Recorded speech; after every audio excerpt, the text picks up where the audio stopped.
ہمارے نظروں سے ایک چیز گزری جس میں یہ بتایا گیا کہ ہماری اعلیٰ عدلیہ کے چیف جسٹس نے ختم نبوت کے حوالے سے جو شکیں تھیں،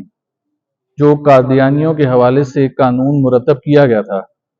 اس حوالے سے کوئی رد و بدل کرنے کی کوشش کی گئی۔ ہم چونکہ امن کے داعی ہیں، ہم چاہتے ہیں کہ ہمارے ملک میں ایک پیار و محبت کا معاملہ چلے۔ ہم چاہتے ہیں کہ نفرتیں دلوں میں نہ ڈالی جائیں۔ ہم چاہتے ہیں کہ تفرقہ بازی سے لوگوں کو اجتناب کرنے کی ترغیب دی جائے،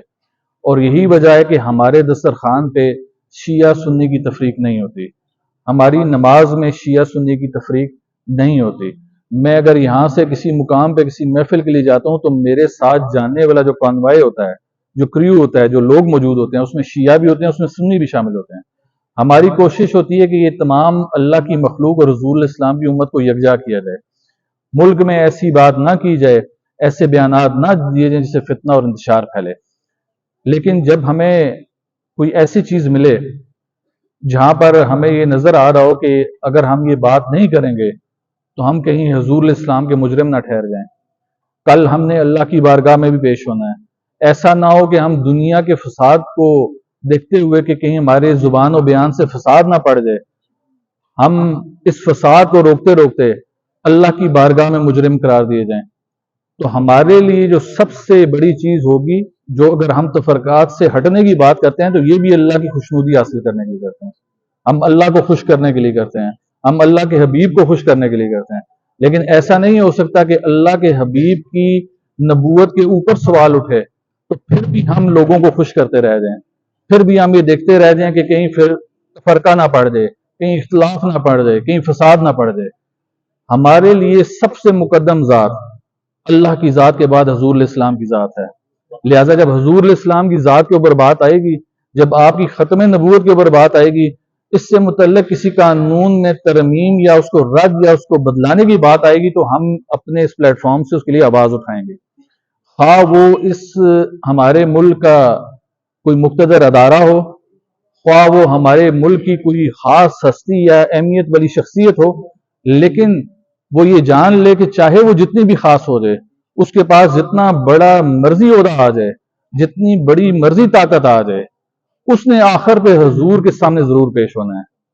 اس نے اللہ کے حضور پیش ہو کے ضرور یہ بتانا ہے کہ جب آپ نے ختم نبوت والا معاملہ کر دیا تھا، ما کان محمد ابا احد من رجالکم ولکن رسول اللہ وخاتم النبیین، تو جب اللہ تعالیٰ نے یہ اندیا دے دیا، ختم نبوت کے معاملات قرآن میں درج ہو گئے، تو اس کے بعد بھی اگر کوئی شخص اٹھ کر حضور الاسلام کی ختم نبوت کو نہ مانے، ان کے مقابلے میں خود کو لے کے آئے۔ ہم کہتے ہیں کہ جتنے بھی مسالک یا جتنے بھی مذاہب موجود ہیں ان کو اپنے مذہب کا پرچار کرنے کا پورا اختیار حاصل ہے، لیکن وہ کھل کر پرچار کرے نا۔ اگر ہندو ہے تو کھل کر سامنے آئے، وہ آ کے کہے ہاں جی میں ہندو ہوں اور میں ہندوازم کا پرچار کرنا چاہتا ہوں۔ کوئی سکھ ہے اور وہ سکھ ازم کا کرنا چاہتا ہے، وہ کھل کے سامنے آئے۔ کوئی کرسچن ہے، وہ کرسچینٹی کو لے کے چلنا چاہتا ہے تو کھل کے سامنے آئے اور کہے کہ جی ہاں میں عیسائی ہوں اور میں عیسائیت کا پرچار کرنا چاہتا ہوں۔ ہم کھلے دل سے تسلیم کریں گے، ہم کہیں گے ہاں تمہیں یہ حق آزادی ہمارا قرآن دیتا ہے، ہمارے حضور نبی کریم صلی اللہ علیہ وآلہ وسلم خود دیتے ہیں، اللہ کا قرآن خود دے رہا ہے، اللہ خود اس کی اجازت دے رہا ہے، لہٰذا تم پرچار کرو، لیکن اپنے آپ کو ڈکلیئر کرو۔ سب سے پہلے اپنے آپ کو ڈکلیئر کرو، اپنی حیثیت واضح کرو کہ ہاں جی میں اس مذہب کے مقابلے میں ہوں۔ ایسا نہیں ہو سکتا کہ تم خود کو مسلمان بھی کہو اور ختم نبوت کا انکار بھی کرو۔ اگر تم ختم نبوت کا اقرار کرو گے تو پھر اللہ تعالیٰ نے واضح قرآن میں فرما دیا کہ افتؤمنون ببعض الکتاب وتکفرون ببعض، کہ پھر کیا کتاب کی بعض باتوں کو مانتے اور بعض کو نہیں مانتے ہیں۔ تو ایسے لوگ دنیاوی زندگی میں رسوا ہوں گے اور آخرت میں سخت سے سخت عذاب میں اٹھائے جائیں گے۔ تو جس نے حضور کی اطاعت نہیں کی، اگر اللہ تعالیٰ ایسے کافر سے محبت نہیں کرتا تو جو حضور کو مانے ہی نہ، جو حضور کی ختم نبوت کو نہ مانے، تو ہم تو اس کو کافر سے بھی پرلے درجے میں رکھیں گے۔ تو لہٰذا ہم اپنے اس پیر ہاؤس پر امام سرکار کے پلیٹ فارم سے ہم اس چیز کا ادراک کرتے ہیں کہ اگر کوئی ایسی تحریک چلی، کیونکہ بعض وقت سوشل میڈیا کی باتیں ہوتی ہیں، ان میں کچھ حقیقت ہوتی ہے اور کچھ وہ باتوں کو زیادہ بتا دیا جاتا ہے، لیکن جو بات ہم تک پہنچی، جہاں پر کسی ترمیم کا اندیا دیا گیا، اور ان کے کچھ حقوق کی بات کی گئی، تو وہ تو دیکھا جائے تو پاکستان میں وہ پورے حقوق کے ساتھ جی رہے ہیں، وہ کھاتے بھی ہیں، پیتے بھی ہیں، کاروبار بھی کرتے ہیں، ان کے ساتھ کوئی کسی طرح کی کوئی اناد نہیں ہے، کوئی کسی قسم کی دشمنی نہیں ہے، کوئی اور دیگر معاملہ نہیں ہے، لیکن صرف اور صرف یہ کہا گیا کہ ان کو پرچار کرنے کا حق نہیں ہے اگر وہ ان کا مرزا اپنے آپ کو اللہ کا نبی مانتا ہے تو، جبکہ ہمارے یہاں پر یہ کہ وہ اللہ کا نبی خود کو نہ مانے، اس کے بعد قادیانیت کا پرچار شروع کر دے، پھر ہمیں کوئی تکلیف نہیں ہے، وہ قادیانیت کو ایک علیحدہ مذہب کے طور پر روشناس کرائے، وہ یہ نہیں کہہ سکتا کہ ہاں جی ہم بھی مسلمان ہیں اور یہ بھی مسلمان ہیں۔ یہ کیسی مسلمانیت کہ ہمارے یہاں قرآن میں ختم نبوت کا واضح اندیہ دے دیا گیا اور وہ نیا نبی اٹھا کے کھڑا کر دیں، تو ایسے نہیں ہو سکتا۔ لہٰذا جو کوئی ادارہ، جو کوئی شخصیت حضور اسلام کے مقابلے میں آئے گی، ہم اس چیز کے قائل نہیں کہ اس کا راستہ ہاتھ سے ہی روکا جائے، ہم اس چیز کے قائل ہیں کہ اس کو کم از کم اس چیز سے شناسائی دلائی جائے، اپنا پیغام پہنچایا جائے، زبان سے اس کا انکار کیا جائے، زبان سے اس کو روکا جائے کہ یہ جو کام تم کرنے جا رہے ہو نہ اللہ کی ہاں بارگاہ میں قبول ہوگا اور نہ حضور اسلام کی بارگاہ میں قبول ہوگا۔ تو کوشش کریں، جو لوگ یہاں پر سوشل میڈیا کے لوگ موجود ہیں،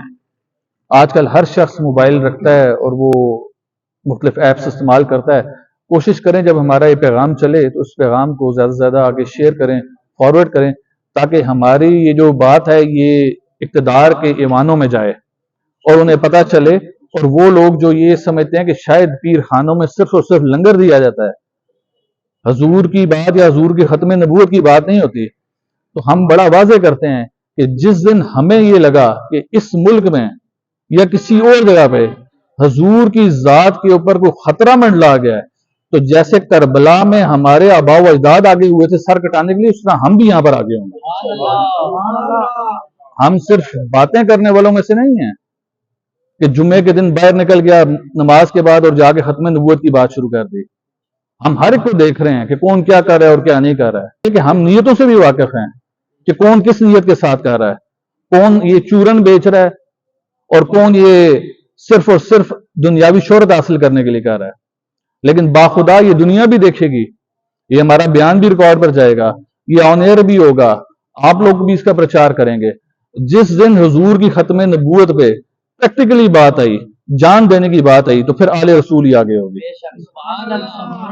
آپ تاریخ اٹھائیں تو یہ اہل بیت رسول اور آل رسول ہی ہیں جنہوں نے دین کی آبیاری کی اور اپنے خون سے آبیاری کی۔ تو انشاءاللہ ایسا وقت جب بھی آئے گا تو انشاءاللہ سادات جو حضور کی نسل ہے، جو حضور کی آل اولاد ہے، انشاءاللہ وہ سینہ سپر ہو کے باطل قوتوں کے سامنے کھڑی ہوگی۔ وما علینا الا البلاغ المبین۔